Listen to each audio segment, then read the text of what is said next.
Hi, Jacob. It's great to have you back. And as we predict, and last time we talked, we have more questions.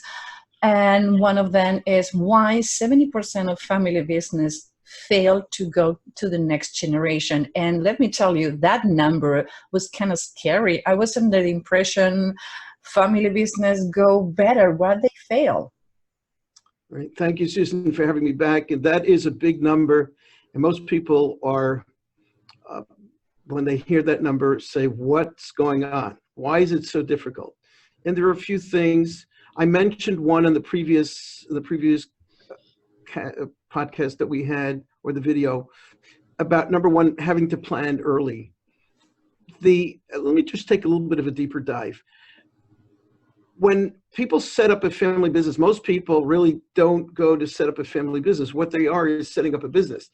It morphs or metamorphs into when they start to bring in family, either because family members are looking for a job or because there are other issues, then all of a sudden it transitions into a family business, but it wasn't intentionally set up that way.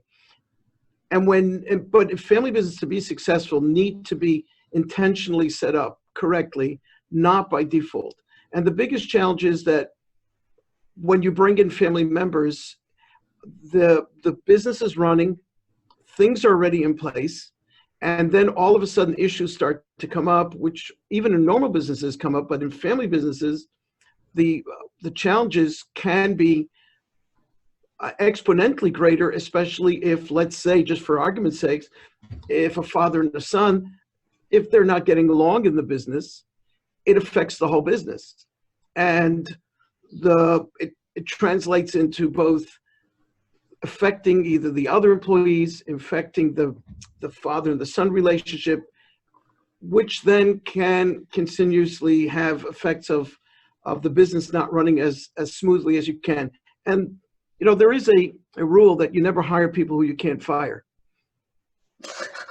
That is a good one.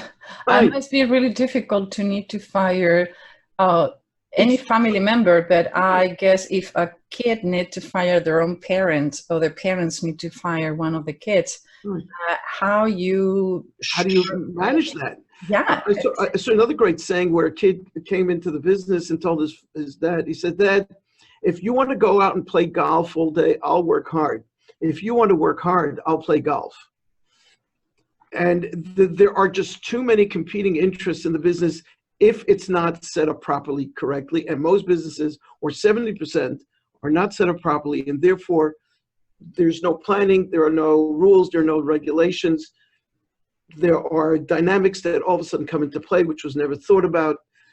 And businesses have a huge challenge with next generations coming in and trying to run the business. Another very big challenge that I see specifically is most founders specifically look at their business as sort of a child. They're so closely aligned with their business. Their relationship is that almost of a child. And to give away a child is a hugely difficult thing. Think about it, that somebody comes over to you and says, "Oh, give me your child," and walk away from that child. It's almost impossible. They become so enmeshed in their business. They become so part and parcel of it. It becomes who they are. And they're not planning really to walk away. So the transition or the handover or the succession plan is not so simple unless you really do it right, sit down with a whole bunch of people, plan it correctly, do it over time. That is really the big challenge that I see with family businesses. Quick one. Is easy to transition or hand it over? What do you find is easy for fathers, founders on a company to tell, okay, this is the company, go for it, or do a slow transition? What you see more successful? Very good question. Thank you, Susan. That question is probably the biggest question. I find it takes 5 to 10 years to transition a business over from one generation to the next. The more time you have, the more planning, the more understanding of the roles, the more understanding of how the next generation is coming up, how are we empowering them? Those are the key to successes. And I believe transition is key.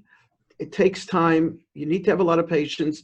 Unfortunately, many companies don't plan. And then, unfortunately, there's an event, a demise or something, and then all of a sudden things have to transition. It doesn't really work well that way. Well, now today we talk about the 70% who failed to go to the next generation.